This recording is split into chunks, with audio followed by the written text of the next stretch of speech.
अस्सलामुअलैकुम, welcome to the show sports 365। मैं हूं आपका host Faisal Ilyas. ICC men's टी20 वर्ल्ड कप में आज का दिन बहुत भारी था दोनों मेज़बान टीमों पर। सुबह के वक्त श्रीलंका की टीम इंग्लैंड से हारी है 51 रन से, और शाम में क्या मैच खेला है साउथ अफ्रीका ने अगेंस्ट इंडिया।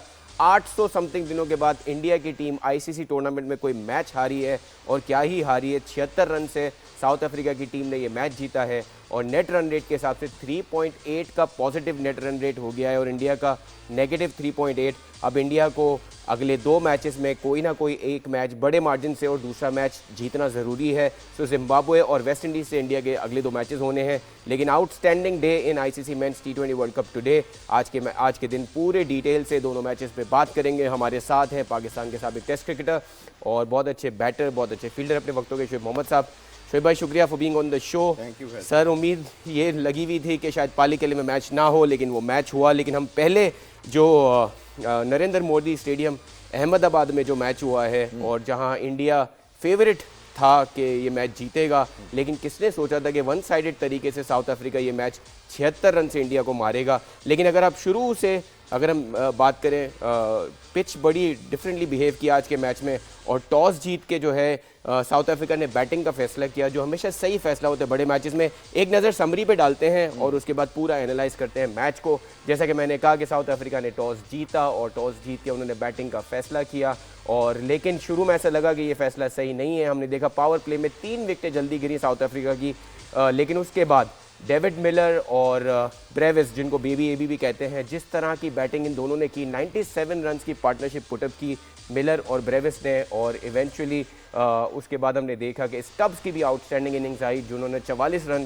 करे 24 बॉल्स पे, 187 फॉर 7 का टारगेट सेटअप किया। और बात यह हो रही थी कि स्ट्रेट की बाउंड्रीज छोटी हैं, इंडिया की बैटिंग लाइनअप बहुत स्ट्रॉन्ग है। 829 दिन से इंडिया कोई आईसीसी मेंस टी20 वर्ल्ड कप में मैच नहीं हारा, तो ये चेज़ आसान चेज़ होगा इंडिया के लिए। कमेंटेटर्स भी ये कह रहे थे, लेकिन they were all wrong. It was very difficult for India to score only 111 run, और 111 रन पे इंडिया की पूरी टीम आउट हो गई। 76 रन से फतह समेटी साउथ अफ्रीका ने। लेकिन साउथ अफ्रीका के कप्तान को बड़ा क्रेडिट जाता है कि स्टार्ट में ही उन्होंने, माकरम ने खुद ओवर कराया, और पहले ओवर में उन्होंने ईशान किशन को आउट किया। सिर्फ शिवम दुबे ने कुछ रन्स किए, लेकिन outstanding game of cricket today. Shoaib भाई, सबसे पहले एक टीम जब पावर प्ले में 20 समथिंग, बल्कि एग्जैक्ट 20 पे 3 विकेटें हो जाएं, उसके बाद 187 रन स्कोर करना और मैच जीतना, कितना क्रेडिट जाता है अफ्रीका को? देखिए, पहले स्टार्ट मैच जो हुआ फैसल, उसमें उन्होंने सही डिसीजन लिया ऑफ बैटिंग फर्स्ट। कल मैं यही बात कर रहा था कि पहले जो बड़ा जो मैच होता है, और जबकि उनकी स्ट्रेंथ बहुत अच्छी है बैटिंग में इंडिया की, तो उनको प्रेशर में लाने का यही एक तरीका था। एक और चीज़ भी थी कि इंडिया पहली बार इस टूर्नामेंट में चेस कर रहा था। अच्छा, तो बात यह है कि मैं जब स्टार्ट करूं तो फिर बीच में अगर आप आएंगे बीच में तो फिर मेरे लिए मुश्किल हो जाता है बस। तो जब उन्होंने स्टार्ट अच्छा लिया, और प्लानिंग के साथ इंडिया इस मैच में गया, उन्होंने जिस तरह बॉल कर रहे थे, वाइट बॉलें बहुत हो रही थी। इसका मतलब ये था कि वो उन्होंने एनालाइज किया हुआ था कि इनके पर्टिकुलर बैट्समैन किस तरह बॉल को अपनी बॉडी के करीब लाते हैं, और फिर वहाँ से वो शॉट खेला करते हैं।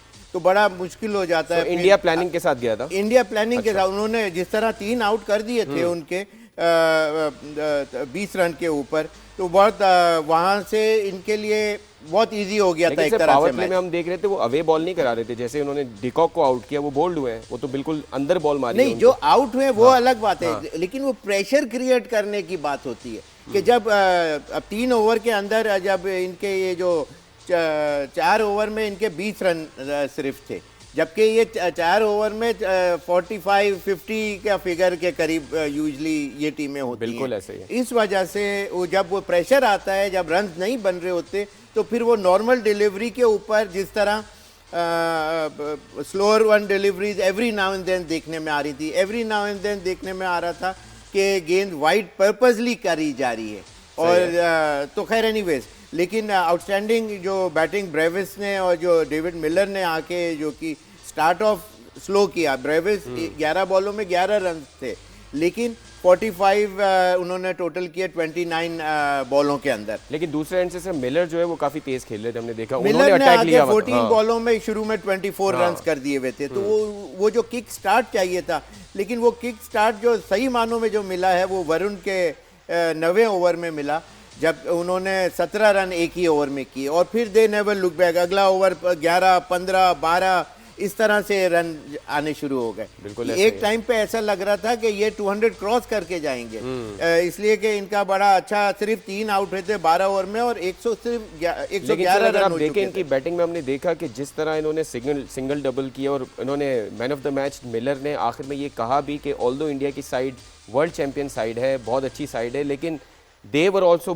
Giving some easy deliveries. और हमने देखा कि 2 बड़े अहम मौकों पे इन्होंने नो बॉल्स भी कराई, जिन दोनों पे मिलर ने जो है वो छक्के कराए मारे, बिल्कुल मारे। So outstanding way of building up the innings Miller ने। और ब्रेविस ने जिस तरह बैटिंग की है, 97 की पार्टनरशिप, एक ऐसे स्टेज पे जब आप 20 पे 3 हो जाएं तो बहुत क्रेडिट जाता है साउथ अफ्रीका को, and doing it in Indian conditions is again outstanding.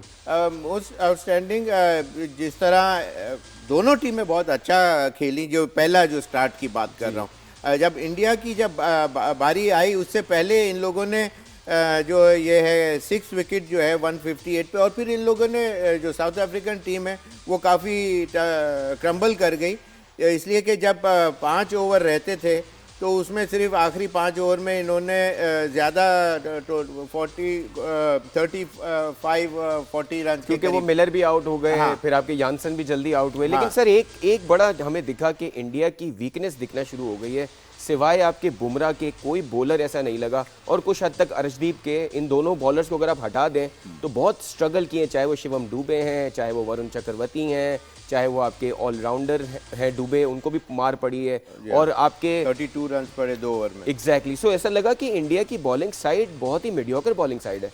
वो एक्चुअली और specially, sorry to cut you, Hardik Pandya को जो 45 रन पड़ जाए 4 ओवर में तो आपका मैच बहुत ही एक तरफ हो जाता है। बिल्कुल। और अर्शदीप ने हालांकि शुरू में 4 ओवर करके 28 रन, वो उस वक्त हर चीज़ इनके फेवर में जा रही थी, लेकिन ये कि जिस तरह वरुण को 4 ओवर में 47 रन करे इन्होंने, तो ये बड़ा कमाल का इनका किक स्टार्ट इनको दिया। वरुण के ऊपर दब के खेलती हैं टीमें, इन्होंने उसको ऊपर शुरू से ही अटैक करना शुरू कर दिया, जिसकी वजह से और जो स्टब्स की जो खासतौर पे जो इनिंग्स थी 24 बॉल्स में 44 रन किए इन्होंने, वो 3 छक्के 1 चौके के साथ, वो बिल्कुल एक फाइटिंग टोटल उन्होंने पुट अप कर दिया। उनकी बैटिंग बहुत अच्छी थी, मैंने देखी पूरी। आप देखें जब भी कोई अच्छा बॉलर आता था, जब बुमराह आए उन्होंने सिर्फ सिंगल्स किए हैं, और वो वेट कर रहे थे कि उनको आखिरी ओवर भी देखें, हार्दिक पांड्या की शुरू की 3 बॉलें नॉर्मल है जिसमें 2 डबल्स लिए उन्होंने, लेकिन फिर उन्होंने स्ट्राइक रखा अपने पास, आखिरी 2 बॉलों पे उन्होंने 6 कराए। तो स्टब्स की इनिंग्स हालांकि थोड़ी सी इसमें ओवर शेडो हो रही है मिलर की वजह से, लेकिन outstanding inning by Stubbs also. बिल्कुल। लेकिन एक इसमें मुझे बड़ा इंटरेस्टिंग वो लगा कि रिकल्टन जिस तरह आउट किया ना, उन्होंने 2 आउट हो गए थे, रिकल्टन को बुमराह ने एक रन दिया हुआ था उस ओवर में, और फिर आखिरी बॉल पे उनको पता था कि अब ये बड़ी हिट के लिए जाएंगे, तो उन्होंने स्लोअर वन की, और वो चेक शॉट करने के लिए मारते मारते उन्होंने बैट रोक लिया और इजी मिड ऑफ के ऊपर। बुमराह ने तो सर बहुत प्यारी बॉलिंग हुई। और now coming to India's batting, जो है उनकी जो परफॉर्मेंस जो थी उसके अंदर, वैसे इन लोगों ने इंडिया ने आज फील्डिंग डिस्प्ले भी कोई बहुत ग्रेट अच्छा नहीं किया, जिस तरह साउथ अफ्रीका ने अभिषेक का जो आउटस्टैंडिंग वर्ल्ड क्लास कैच किया और ग्राउंड फील्डिंग बहुत अच्छी रखी। तो और आप सर सही कह रहे हैं, सूर्य कुमार यादव से जब पोस्ट मैच पूछा गया कि अगला मैच जिम्बाब्वे से, उसमें आप क्या चाहेंगे, तो उन्होंने यही कहा कि हम चाहेंगे कि बैटिंग बॉलिंग फील्डिंग तीनों हम बेहतर करें। सो यू वर राइट कि इंडिया तीनों डिपार्टमेंट में आज हारा है। हाँ, बेसिकली तीनों डिपार्टमेंट में वाकई इनको वो जो इनकी एक्सपेक्टेशन थी, और चौथी चीज़ ये भी थी कि they were playing at the home ground. Home ground का मैंने पिछले प्रोग्राम में भी आपको बताया, प्रेशर एक्स्ट्रा होता है। और सर ये वो ग्राउंड था जहाँ 2023 का वर्ल्ड कप का फाइनल भी आ रहे थे ये ऑस्ट्रेलिया से, सिमिलर ग्राउंड। हाँ बिल्कुल। सो आपको लगता है ये ग्राउंड की कोई ऐसी चीज़ है कि इसकी पिच रीड नहीं हो पाती, ऐसा कुछ है? नहीं, देखें शॉट जिस तरह लग रहे थे, उन्होंने 180 बल्कि 200 लग रहा था एक टाइम पे, तो इसका मतलब ये है कि पिच में तो कुछ वो नहीं था। और आउटफील्ड थोड़ी सी अच्छी बाउंड्री लंबी थी, लेकिन ये कि शॉट पूरे क्लियर कर रहे थे, बाउंड्री जो है वो क्रॉस कर रही थी, बॉल जो है छक्के easy flow of the bat के साथ पूरे लग रहे थे। ऐसा नहीं था जैसे इंग्लैंड के मैच में बॉल फंस रहा था, श्रीलंका वाला जो मैच था इंग्लैंड का, वो बिल्कुल टोटली डिफरेंट इससे पिच था। तो उस पॉइंट ऑफ व्यू से इंडिया को ये थोड़ा इंटेलिजेंट क्रिकेट खेलते हैं, लेकिन वो ईशान किशन जो मैन इन फॉर्म भी थे और वो 0 पे आउट हुए 4 बॉलों के ऊपर, और शुरू में ही उनके 54 फॉर 4 आउट हो गए थे और पांचवा विकेट 57 के ऊपर गिर चुका था और ओवर 10 हो गए थे। सर इंडिया के अगेंस्ट अगर आप नोटिस करें, सलमान अली आगा ने बॉलिंग कराई थी ऑफ स्पिनर ने, तो भी उनका विकेटें गिरी। और आज हमने देखा माकरम ने ओवर कराया और उन्होंने किशन को आउट किया। तो इंडिया की, इसका मतलब है कि इस टूर्नामेंट में ऑफ स्पिनर्स की वैल्यू है, उनको सही यूटिलाइज करना है और हमारे लिए भी बेहतर है। सलमान अली आगा एक अच्छे स्पिनर है, अगर वो कराते रहे। स्पिनर का हमेशा जो इंडक्शन है वो थ्रू आउट बहुत इंपॉर्टेंस रखता रहा है। जिस तरह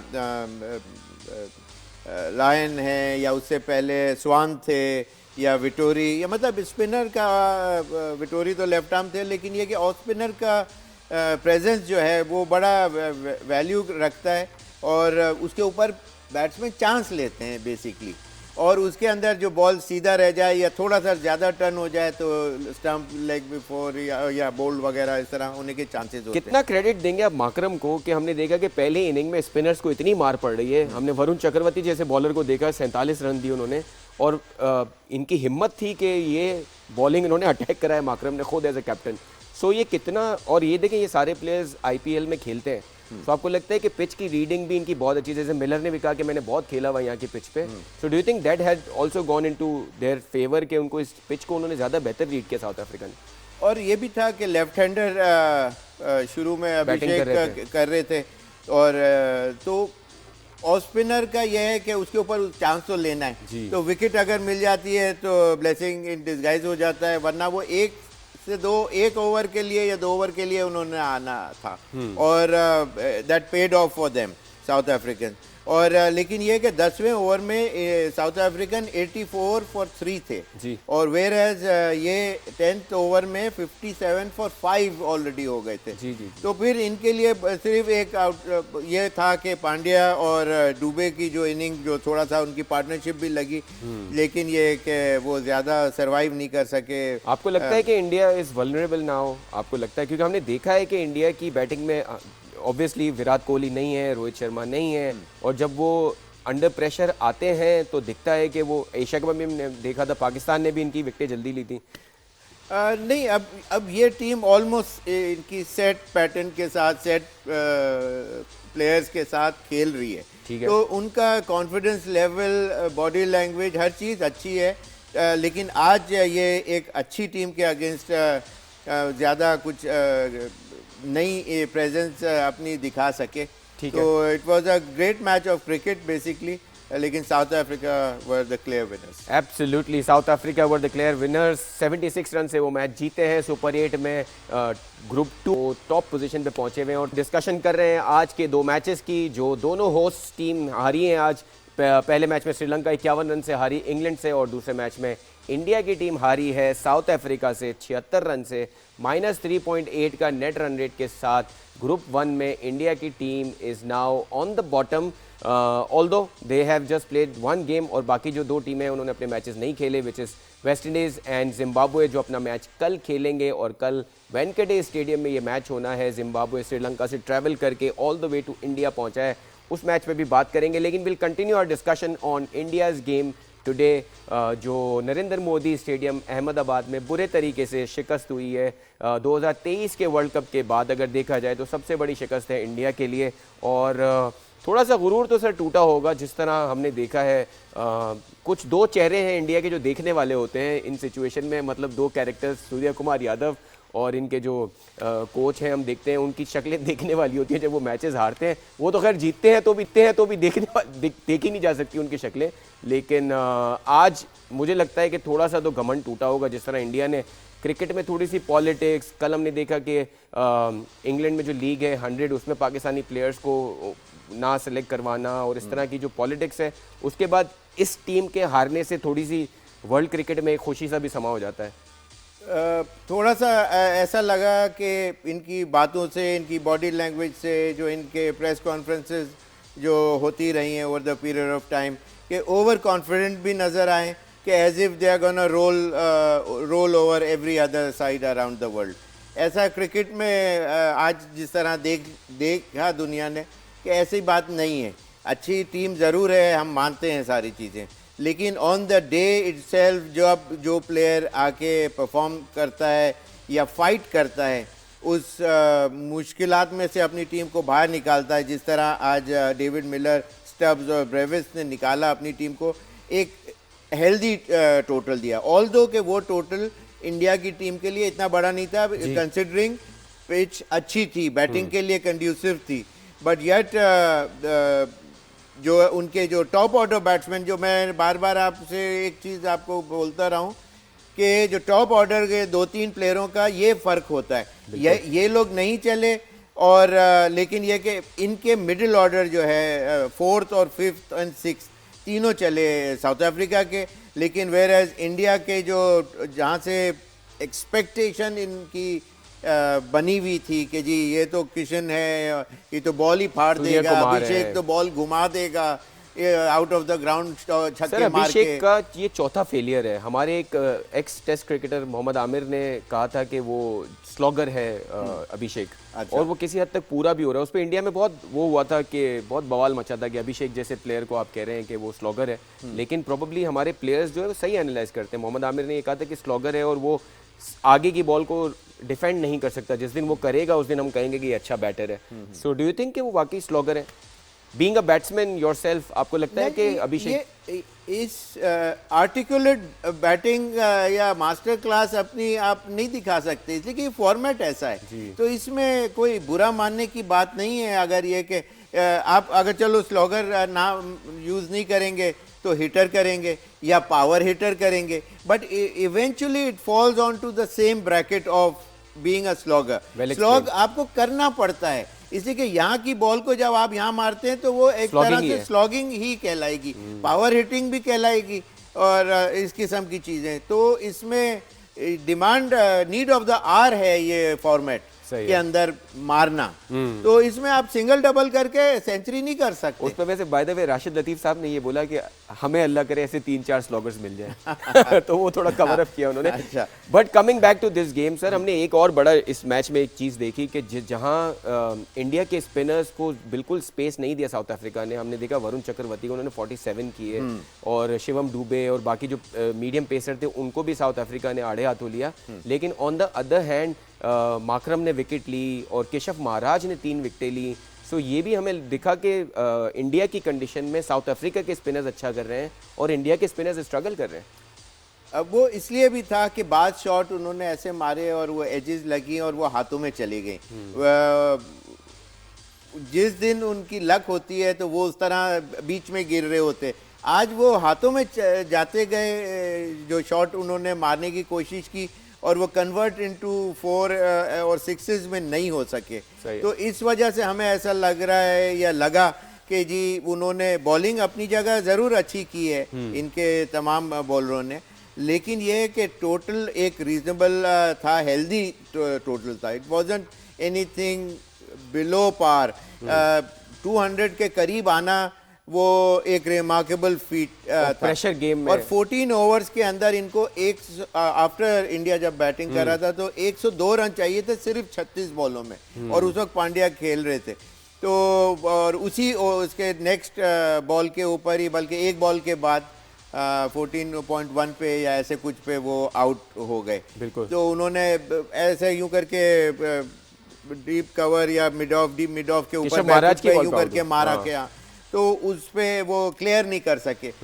ये इनकी आदत जरूर है, आईपीएल के अंदर 200 प्लस रन करते हैं। सही। और इसीलिए ये तमाम प्लेयर जो हैं इनके उस तरह care free sort of shot खेलते गए और थोड़ा सा सेंसिबल और क्रिकेट खेलनी चाहिए थी, खास तौर पे टॉप ऑर्डर बैट्समैन को। वहाँ से इनके पास फायर पावर इतना है, एनर्जी इतनी है, या इनका एक्सपीरियंस इतना है through IPL and other parts of the world में ये जो खेल के अपना इन्होंने एक मनवाया हुआ है सर कि बहुत क्रिकेट खेलते हैं। अभी इन्होंने न्यूजीलैंड से 5 T20Is खेले हैं, so they play a lot of cricket. लेकिन आपको लगता है सर कि अब इंडिया की साइड में हमने देखा रिंकू सिंह का इतना नीचे लो डाउन द ऑर्डर आना, मतलब वो एज अ बैटर खेलते हैं टीम में। फिर हमने देखा शिवम दुबे उनके ऑलराउंडर हैं, Hardik Pandya is a good allrounder, एक ऑफ डे हो सकता है। लेकिन रिंकू सिंह और ये सारे प्लेयर्स पे आपको लगता है कि अब बाहर आपके संजू सैमसन बैठे हुए हैं, तो लगता है कि कोई चेंजेस भी होने। अगला मैच इनका बाय द वे चेन्नई में है। चेन्नई भी बहुत अच्छी बैटिंग विकेट उनकी होगी। और इत्तेफाक से मेरी फर्स्ट टेस्ट सेंचुरी भी वही चेन्नई की है, तो मैं good memories. But anyways Rinku जो है वो सिंह जो है वो बहुत लोअर ऑर्डर नेचुरली आ जाए। और जैसे मैंने कहा कि ऑलरेडी 36 बॉलों में 102 रन चाहिए थे, which was a huge task, uphill task, जो कि दुबे और पांड्या के ही पोजीशन ऐसी थी कि अगर वो कोई 70-80 रन करते तो फिर रिंकू सिंह आके कुछ कर सकते थे। लेकिन वो लोनसम रेंजर रह गए थे। उसके बाद वो भी नेचुरली। सर एक सवाल आपसे, ब्रेक पे जाऊं या ब्रेक के बाद उसका जवाब दे दीजिएगा। हाँ। 3 जो साउथ अफ्रीका के पेसर्स हैं, हमने देखा मार्को यानसन, एनगीडी और रबाडा, ये 3 पेसर आपको लगता है कि बेस्ट पेसर्स हैं इस टूर्नामेंट में राइट नाउ?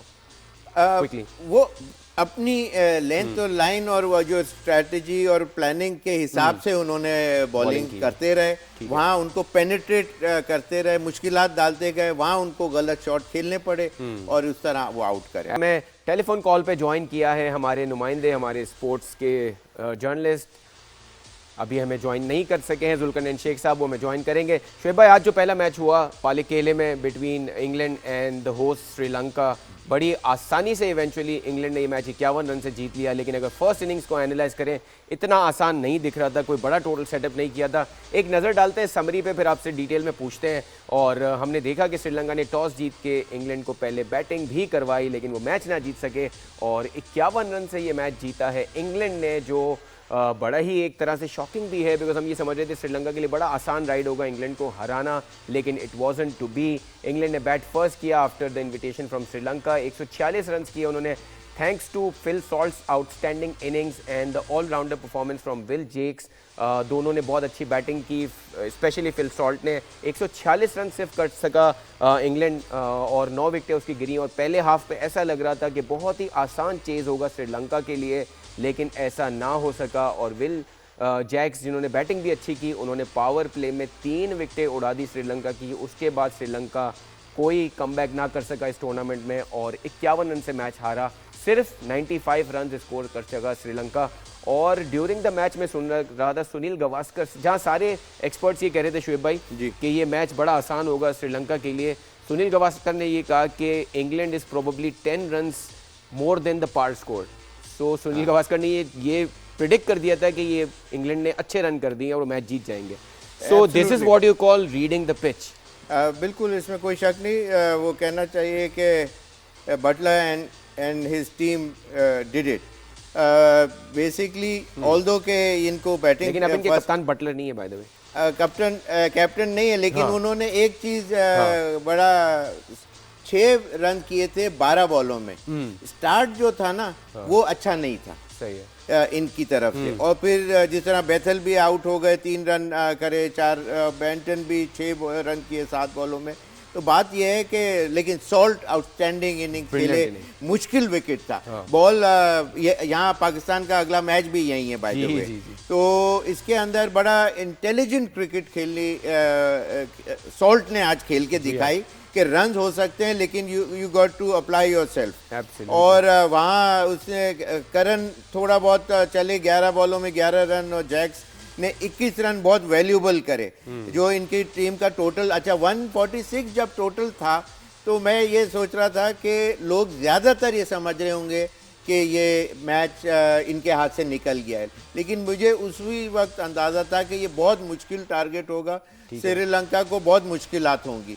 इत्तेफाक की बात है कि लेकिन इन्होंने जो श्रीलंका ने जो केयर फ्री शॉट खेले और रेकलेस शॉट ऐसे मौकों के ऊपर खेले, हमने देखा कि आर्चर को जिस तरह खेला गया, जिस तरह विल जैक्स को बहुत ही गलत तरीके से शॉट्स मारे गए, वो भी शनाका और ये लोग सारे, शनाका ने 30 रन जरूर करे, लेकिन ये कि एक प्लेयर को तो ऊपर से चलना है, अगर ऊपर से नहीं किया तो कम से कम 30 की जगह तो 60-70 का टोटल चाहिए होता है आपको, एक रीजनेबल। जो ये अंडर 95 पे पूरी टीम ज़रूर आउट हो गई 16.1 ओवर के अंदर। सर कितना एक्सेप्टेबल इतनी बुरी परफॉर्मेंस, बिकॉज आप जब 3 बंदे आपके पावर प्ले में आउट हो जाते हैं और आपका 150 आप चेस कर रहे हैं, आपको नहीं लगता कि सिंगल डबल वाला गेम शुरू होना जाना चाहिए उसके बाद?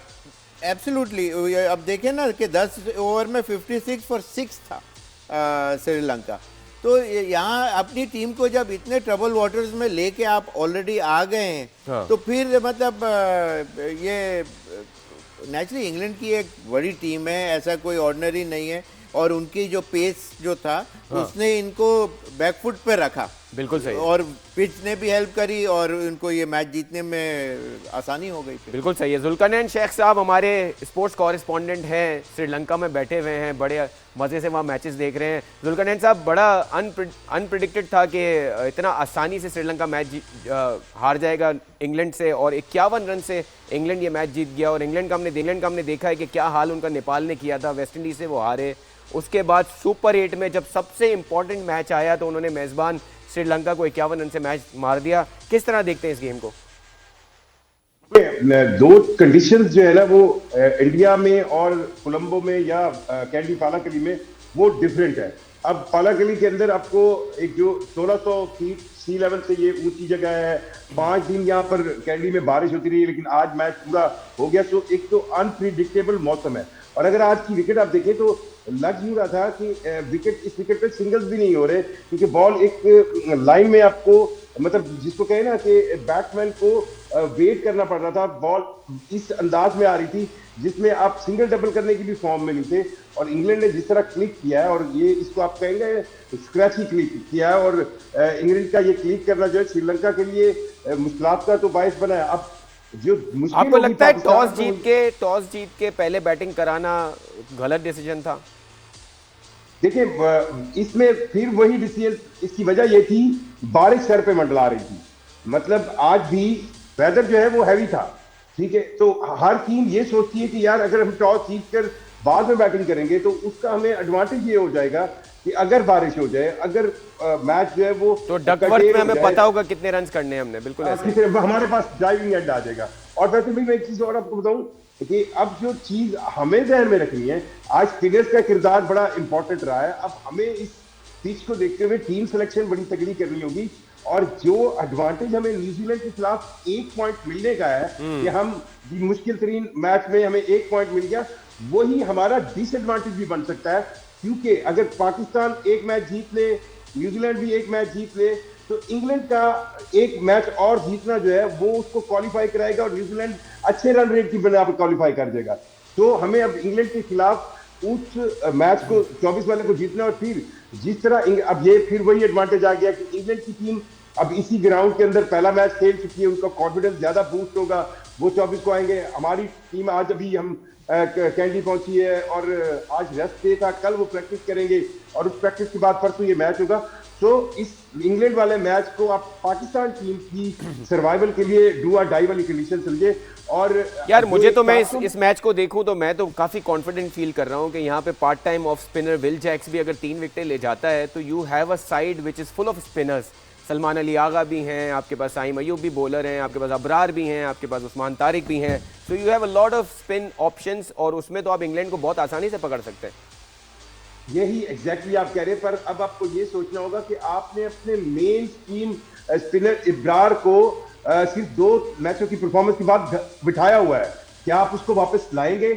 आप कोशिश करेंगे कि आपके पास फुल, मतलब आगा है या साइम है, ये तो पार्ट टाइम स्पिनर है ना। उम्मीद करते हैं कि न्यूजीलैंड के अगेंस्ट तो अबरार नहीं हुए थे प्लेइंग 11 में, but I am sure he has to be there in the team अगले मैच में। होना चाहिए उन्हें। और भाई आप कुछ, हाँ प्लीज। जुल्करनैन साहब, ये इसकी मेरे अंदाजे से ये आउटफील्ड जितनी स्लो थी उसकी वजह से बैट्समैनों को अपने शॉट्स चेंज करने पड़े थे, इसलिए कि वरना होता ये है कि बॉल ग्राउंड पे लग के तेज़ी से दूसरे ग्राउंडों पे जाती है। इसमें बॉल फंस रहा था, जब बॉल फंसता है तो फिर बैट्समैन को अपने शॉट ऑल्टरनेट करने पड़ते हैं, चेंज करने पड़ते हैं। तो क्या एक मेरा अंदाज़ा है कि ये एक बहुत मेजर रीज़न था। आपने भी यही देखा? 5 दिन से शोएब भाई बारिश हो रही है कैंडी के अंदर। जी तो हाँ। 5 दिन के बारिश हो रही है, तो आप जो कवर करते हैं ग्राउंड को, तो ज्यादा आपका कवर करना होता है पिच और उसके इर्द गिर्द के एरिया को, बाहर भी कवर करते हैं। और फिर जब आपके कवर्स के ऊपर पानी होता है तो वो अल्टीमेटली आपकी आउटफील्ड के ऊपर जाता है। तो आउटफील्ड भारी हुई थी, मतलब उसको जुल्करनैन ये साहब, समझिए कि- आपका शुक्रिया अदा करेंगे। शो का वक्त हमारा थोड़ा सा बिल्कुल क्लोज है, हमें कल के मैच पे बात करनी है। आपसे कल भी दोबारा बात हो। भाई कल का मैच बड़ा इंपॉर्टेंट है। ग्रुप 1 में वेस्ट इंडीज और जिम्बाब्वे खेल रहे हैं और वो वेंकटेश स्टेडियम में खेल रहे हैं। जिम्बाब्वे के लिए एडजस्ट करना थोड़ा मुश्किल होगा, वो इंडिया की कंडीशंस में जाएंगे। How do you see this game? नहीं, कंडीशन दोनों के लिए अच्छी, इसी की पिच बड़ी अच्छी होती है वेंकटेश अच्छी स्टेडियम होती की, है, बिल्कुल ऐसे। और ग्राउंड भी बहुत बड़ा भी नहीं है जिस तरह आज अहमदाबाद वाला था। हाँ। तो चांसेस है कि ये वेस्ट इंडीज फिर भी जिस फॉर्म में नज़र आ रही है, ऑल्दो जिम्बाब्वे अच्छी है लेकिन सुपीरियर इस वक्त मेरे अंदाजे से वेस्ट इंडीज़ की team. Superior team West Indies की है। हम ऑस्ट्रेलिया को भी सुपीरियर कह रहे थे, वो टूर्नामेंट से बाहर हो गई है। तो देखना है कि क्या होता है। We'll see tomorrow, we'll talk to you tomorrow is well. कल हमारा शो फिर देखें। शोएब भाई आपको भी शुक्रिया। Thank you. We'll see you tomorrow.